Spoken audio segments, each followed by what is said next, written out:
Hello everyone and welcome to my channel Y&R Trends. I hope everyone is having a wonderful day. Before we begin, please hit the subscribe button and give this video a thumbs up.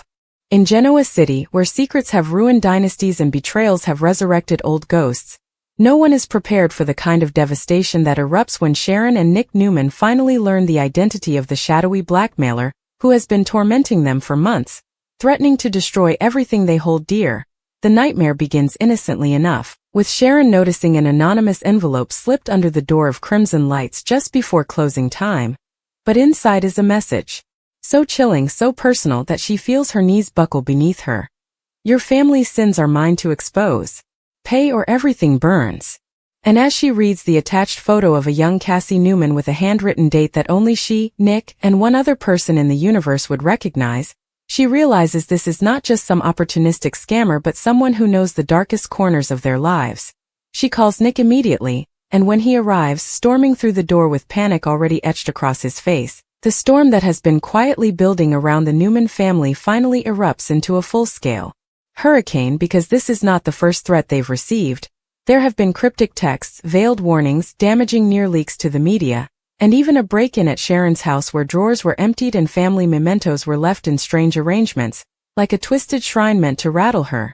But they were never able to trace the culprit, never able to find the missing piece until tonight. Nick quickly deduces that someone with intimate access to their past is attacking them, someone with a grudge deep enough to weaponize old grief, and Sharon, fighting back tremors of dread, voices the fear she has refused to say aloud. This feels like family. Someone who knows us. Someone who knows Cassie.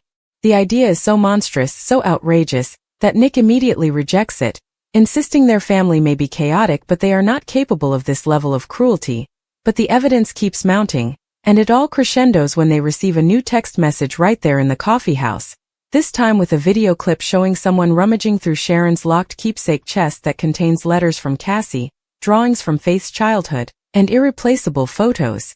Sharon breaks down, sobbing because that chest has been hidden in her closet for years, and the only people who know about it are Nick, Noah, Faith, and one other person they never even think about anymore, someone who was once family by name if not by love, Mara Lewis. Though once just a child running through the halls of the Newman ranch, Mara had grown into a complicated, wounded adult whose bitterness toward the Newmans had deep roots that had festered in silence after years of feeling overshadowed, forgotten, and cheated by the Newman legacy. Starting with her resentment toward Cassie, who was always treated like the golden child, the miracle daughter who united Nick and Sharon, while Mara felt constantly compared to her. Sharon, horrified that her mind even wanders there, whispers the name, but Nick instantly shakes his head and refuses to believe it, insisting Mara moved away, started a life elsewhere, and had no reason to return to Genoa City, until a second video message arrives. And this time the figure in the clip steps out of the shadows wearing a mask, but the build, the posture, the eyes barely visible under the hood. Sharon gasps, dropping her phone on the floor, backing away like she's seen a ghost, while Nick stands frozen, every muscle in his body locking into place as the footage zooms in on a necklace the intruder is wearing, one they both immediately recognize, because it belonged to Cassie and was given to Mara years ago during a moment of attempted family healing. The betrayal hits them like a physical blow, and Sharon collapses into a chair as Nick struggles to breathe, his entire world spinning out of control because suddenly the unthinkable becomes possible. The blackmailer is one of their own, someone they once tucked into bed, someone they once trusted with their hearts, someone who has returned carrying years of hurt, rage, and a thirst for revenge that has mutated into something poisonous and explosive. Determined to confront the truth, Sharon and Nick follow a series of clues the blackmailer leaves for them, leading them through a twisted scavenger hunt across Genoa City, from the old stables on the Newman ranch grounds to the abandoned cabin where Cassie once spent her final hours, each location containing relics from their past arranged in haunting displays that force them to relive every loss, every mistake, every tragedy. At the cabin, they find a shattered photograph of Cassie, Faith, and Mara, taped back together with the face of Mara scratched out, and written across the glass in red marker are the words, "Forgotten. Replaced. Erased." Nick erupts in anguish, screaming into the night, while Sharon clutches her chest, her breath coming in ragged gasps, because the emotional torture is becoming unbearable. Yet the torment escalates even further when the blackmailer leaves a final message instructing them to meet at an address that turns out to be the old underground wine cellar beneath the ranch, now abandoned, dark, cold, and dripping with echoes of the past. And when they arrive, they find candles lit, photos pinned to the stone walls, and in the center stands Mara herself, her face pale, her eyes flickering with bitterness and triumph, as she reveals the depth of her pain.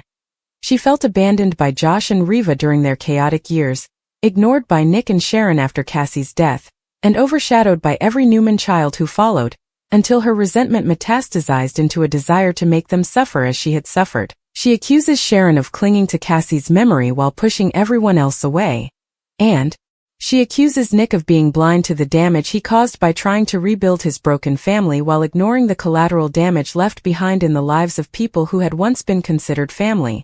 Sharon breaks down in tears, trying to reason with her, trying to reach the little girl she once knew, insisting that none of their actions were meant to hurt her, that they loved her, that they tried to keep her close even as life pulled them in different directions. But Mara refuses to listen. Convinced that exposing their darkest secrets will free her from the shadow she believes they cast over her life. The confrontation becomes explosive when Mara reveals she has already planted evidence connecting Sharon to a decades-old cover-up involving Cassie's accident, and she threatens to release it to the media unless they pay her everything she demands: money, public acknowledgement, and a confession that the Newmans destroyed her life. Nick, shaking with fury and heartbreak, approaches her slowly, trying not to provoke her further, but Mara pulls out a device, a tablet with the files ready to upload, and screams that they will lose everything the moment she presses the screen. Sharon begs her to stop, her voice breaking, saying that revenge will not heal her pain. But Mara's twisted expression reveals that she no longer cares about healing. She wants to watch them fall. Just when the tension reaches its breaking point, Faith walks into the cellar, having tracked her parents' location using Sharon's phone, and when she sees Mara holding the device, she steps forward bravely, speaking to her not as an enemy but as someone who once thought of her as a sister. Faith tells Mara that Cassie loved her, that Sharon adored her, that Nick trusted her, and that destroying them will not fill the emptiness she feels. It will only deepen it. Mara's resolve flickers, her hands trembling, and for a moment it looks like she might surrender. But then rage overtakes her again and she lifts her hand to press upload. Yet before she can, Nick lunges, grabbing the tablet and smashing it against the stone floor, triggering a violent emotional eruption from Mara, who collapses into hysterical sobs, her years of resentment spilling out in agonized screams. Sharon rushes forward, embracing her, holding her like she's one of her own children, while Nick calls for help, knowing Mara needs psychiatric intervention, not punishment. As sirens approach in the distance, Mara finally whispers the truth. She didn't want money, she didn't want power. She just wanted to be seen, to matter, to feel like family again. When authorities arrive and take her into care, Sharon and Nick stand together, shaken to their core, realizing that the past they thought they had buried has come back in the most devastating way imaginable. And as they leave the cellar, Sharon collapses against Nick, trembling, sobbing that Cassie's memory has now been twisted into a weapon used against them by someone they once loved. Nick holds her tightly, promising they will get through this, but both of them know the trauma of this betrayal will haunt them for years, because when the blackmailer is family, the wounds cut deeper than any enemy could inflict, leaving scars that may never fully heal as the Newmans brace themselves for the emotional reckoning still to come. In the days following Mara's emotional collapse in the underground cellar, Genoa City becomes a pressure cooker of tension, guilt, and fear as Sharon and Nick struggle to regain their footing while the ramifications of the betrayal ripple into every corner of their lives. Beginning with Sharon waking up in the middle of the night drenched in sweat, hearing echoes of Cassie's voice calling for her as though her daughter were trapped somewhere between the past and present, haunting her with accusations she never thought she'd face. Accusations that she failed Mara, that she let the fractures of her broken family cut into a child who only wanted to belong. Meanwhile, Nick cannot stop replaying the moment Mara lifted that tablet, ready to devastate them all, because in her eyes he saw something familiar. The same pain he once carried after Cassie's death, a pain he believed had been buried deep but now resurfaces with brutal clarity, reminding him that grief never truly disappears. It simply reshapes itself in new, unpredictable ways, and he wonders whether he should have done more, whether he could have prevented this tragedy long before Mara's resentment turned into a weapon. The Newman clan quickly learns fragments of what happened, though Sharon and Nick keep the darkest parts buried, partly to protect Mara's privacy but also because reliving the details feels like being cut open each time.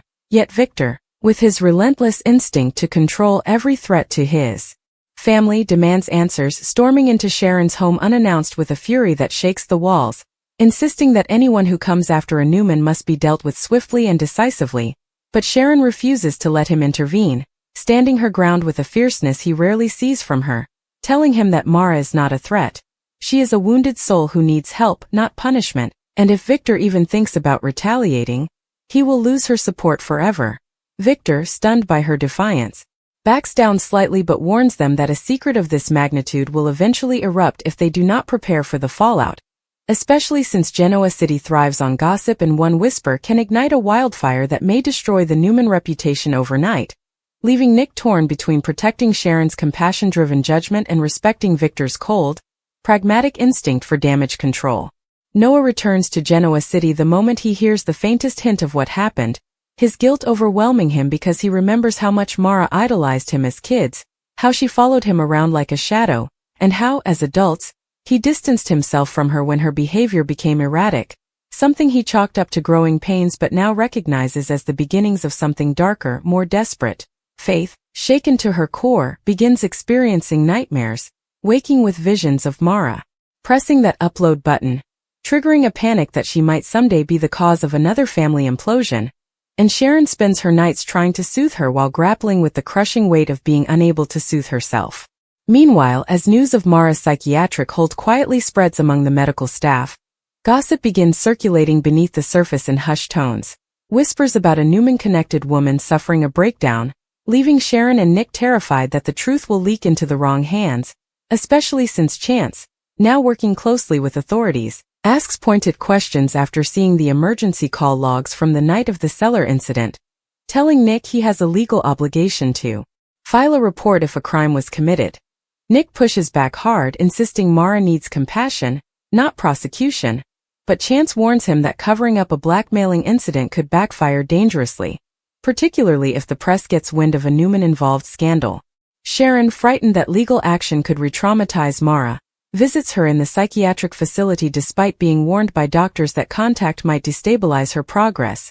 When Sharon enters Mara's room, she is confronted by a version of Mara that is stripped of all rage, fragile, hollow, her eyes filled not with vengeful fire but with a desperate plea for understanding, and when she whispers, "You were supposed to save me," Sharon breaks down completely, apologizing over and over, even though the doctors urge her not to shoulder blame for trauma she could never have predicted or prevented. Yet Mara's pain cuts deeply into Sharon's psyche, reopening wounds from Cassie's death, sending her spiraling into a guilt-driven depression that leaves her wandering through crimson lights like a ghost, forgetting orders, staring blankly at customers, and losing track of time. Nick, watching Sharon crumble, tries to carry the weight of both their burdens, but his own emotional unraveling becomes impossible to ignore, especially when he finds himself alone at Cassie's grave, voicing apologies he didn't know still lived inside him, confessing that he failed to see the shadows forming around Mara because he was too consumed by his own grief, and that failure may have cost them everything. He kneels there for hours until the cold sinks into his bones, whispering promises to Cassie that he will not let her memory be corrupted by the chaos Mara unleashed, even though he knows the scars have already begun forming.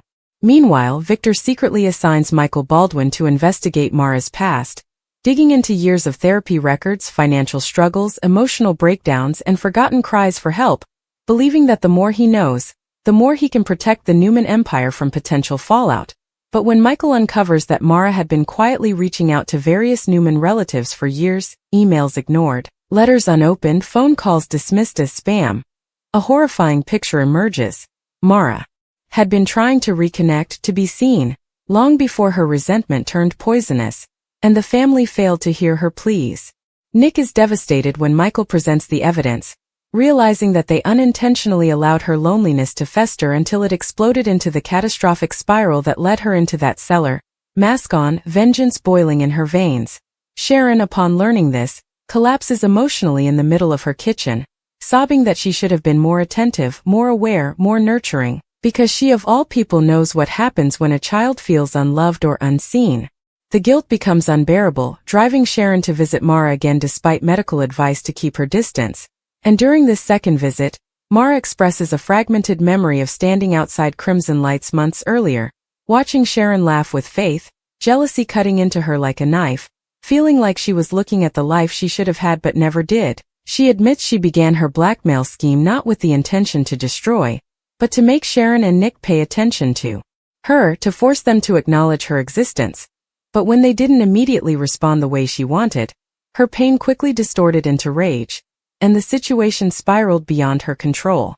Sharon listens, heartbreaking, unable to reconcile the sweet, shy girl she remembers with the tormented woman sitting before her, and she takes Mara's hand, promising she will not abandon her again, even though she knows keeping this promise will complicate her entire life. Meanwhile, Faith, struggling with unresolved fear, confides in Noah that she blames herself for escalating the confrontation in the cellar by showing up unexpectedly, believing her arrival may have pushed Mara emotionally past the edge, and Noah comforts her, saying that Faith saved the family that night, but Faith cannot shake her guilt, leading to tension between her and Nick, who becomes overly protective, restricting her movements and checking on her constantly, triggering arguments that leave them both in tears. As tensions rise within the Newman family, the outside world begins to notice something unusual. Reporters sniffing around, following Sharon, calling Crimson Lights with probing questions, hinting that someone is feeding the press a story about a Newman-related blackmail plot, and Sharon suspects that Mara, in a moment of instability, may have contacted a journalist before her breakdown, planting seeds of a scandal that could bloom into a full-blown media frenzy. Terrified, Sharon and Nick scramble to contain the whispers, confiding only in Nikki, who responds with uncharacteristic tenderness, reminding Sharon that even the strongest mothers make mistakes, and that grief and guilt can warp memories into lies that feel like truths, urging her to rest before she collapses under the weight of her own self-blame. But Nikki's calm reassurance does little to ease the storm brewing inside Sharon, who begins experiencing flashbacks, visions of Cassie distorted and haunting, calling her name from places she cannot reach, making her wonder whether the past is trying to warn her about something darker still lurking beneath the surface. Nick, realizing Sharon's mental state is deteriorating, begs her to see a therapist, but Sharon refuses, insisting she must stay strong for Mara, for Faith, for everyone who depends on her, and she begins spending long hours reviewing old family photos, old letters, old video clips, trying to understand where everything went wrong, unaware she is pushing herself toward emotional collapse.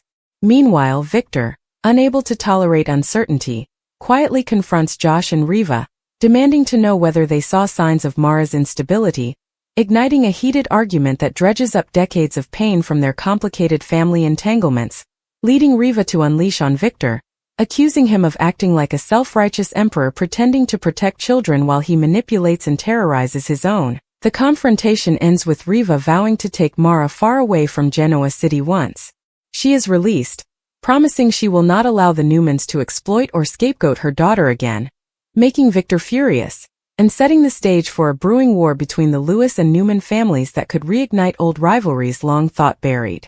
As weeks pass and Mara's condition stabilizes, doctors warn Sharon and Nick that her recovery will be long and complicated, and that releasing her too soon could trigger a relapse, but Sharon feels a fierce responsibility to ensure Mara does not feel abandoned again, visiting her daily, bringing books, food, photos, anything that might provide comfort. Mara, slowly coming to terms with her actions, apologizes repeatedly, though she admits she still struggles with resentment she cannot fully control, and Sharon realizes setting healthy boundaries will be crucial. But every time she steps away from Mara's room, she feels as though she has failed all over again. Nick, meanwhile, finds himself drawn into a whirlwind of crisis management as Victor pushes him to prepare public statements just in case, leading to explosive arguments in the Newman boardroom as Nick refuses to let his daughter's memory or Mara's breakdown become fodder for corporate spin. Tensions escalate further when Victoria, sensing opportunity, demands to know the truth, suspicious of the secrecy, insisting she deserves transparency if something threatens the Newman brand. But Nick shuts her out completely, leading to a volatile confrontation that fractures their already fragile sibling relationship. One night, as Sharon closes Crimson Lights alone, she receives a letter slipped under the door, just like the first blackmail message, but this time it is not from Mara. It is from someone claiming to know what happened in the cellar, someone who has obtained fragments of the video files Mara recorded before her breakdown, and they threaten to expose everything unless Sharon pays them a substantial sum. Sharon freezes, terror racing through her veins, because this means someone else, someone unknown, has stepped into the shadows Mara left behind, ready to capitalize on the chaos, suggesting Mara may not have been acting alone after all, or worse, that her actions have awakened a new predator hungry for blood, secrets, and Newman destruction, leaving Sharon breathless as the nightmare begins all over again. Sharon's hands tremble violently as she rereads the new anonymous letter, the ink smeared slightly as if written in haste. Yet the message is precise, calculated, and far more menacing than anything Mara ever sent, forcing her to consider the horrifying possibility that someone else had been lurking in the shadows, watching Mara unravel, waiting for the perfect moment to strike. Panic ripples through her as she locks the doors of Crimson Lights and calls Nick, her voice barely above a whisper, telling him, "It's happening again, but this time it's worse." Nick rushes to her side, fear tightening his jaw as he studies the letter, instantly noticing details Mara would never have known, details about Sharon's old therapy sessions, Nick's private conversations with Noah, and even references to Cassie's accident report that had been sealed years ago, meaning the new blackmailer has access to highly confidential documents. Nick's blood runs cold. Someone powerful is involved. Someone calculated. Someone who wants far more than money. As Sharon clings to him, shaking, Nick swears he will protect their family, but deep down he feels dread building inside him, because this new threat isn't driven by pain or emotional collapse. This is controlled, strategic, and deliberate, and it means the worst nightmare is only beginning.